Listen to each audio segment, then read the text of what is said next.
حضرت ابو ہریرہ رضی اللہ تعالی عنہ سے مروی ہے کہ حضور صلی اللہ علیہ وسلم نے فرمایا، اگر لوگوں کو معلوم ہو کہ عشاء اور فجر کی نمازوں کا کتنا درجہ اور ثواب ہے تو وہ ان نمازوں کے لیے آئیں، خواہ انہیں ہاتھ اور گھٹنوں کے بل چل کر ہی کیوں نہ آنا پڑے۔ اور آپ کی اس بات سے مجھے یاد آیا کہ ازواج مطہرات اور کثیر تعداد میں صحابیات جو تھیں وہ ان نمازوں کے لیے مسجدوں میں حاضر ہوتی تھی، اور اب بھی آپ دیکھیں مسجد نبوی میں کتنے اہتمام کے ساتھ لوکل لوگ بھی نماز پڑھنے کے لیے جاتے ہیں۔ خصوصاً فجر اور عشاء میں آپ دیکھیں گے وہاں رش بڑھ جاتا ہے، باقی نمازوں میں نسبتاً کم ہوتا ہے۔ ایک تو کام کی وجہ ہوتی ہے، اور دوسرا یہ کہ ان نمازوں میں تلاوت بھی ہوتی ہے اور کچھ خشوع و خضوع میں اضافہ ہوتا ہے۔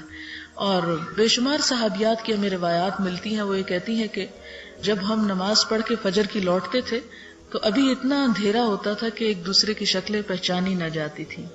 یعنی اول وقت میں فجر بھی پڑھ لیا کرتے تھے۔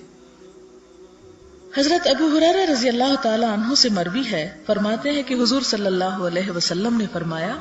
منافقوں کے لیے سب سے بوجھل عشاء اور فجر کی نمازیں ہیں،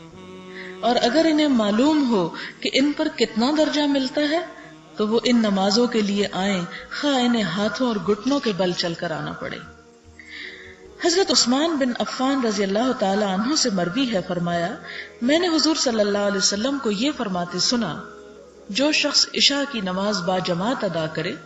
تو گویا اس نے نصف رات قیام کیا، اور جس نے صبح کی نماز با جماعت ادا کی گویا وہ ساری رات نماز پڑھتا رہا، یعنی ان دو نمازوں کے مسجد میں پڑھنے کا اجر گویا ساری رات کی عبادت کے برابر ہے۔ اور ترمذی کی ایک روایت میں ہے کہ حضرت عثمان بن عفان رضی اللہ تعالی عنہ سے مروی ہے، فرماتے ہیں کہ حضور صلی اللہ علیہ وسلم نے فرمایا،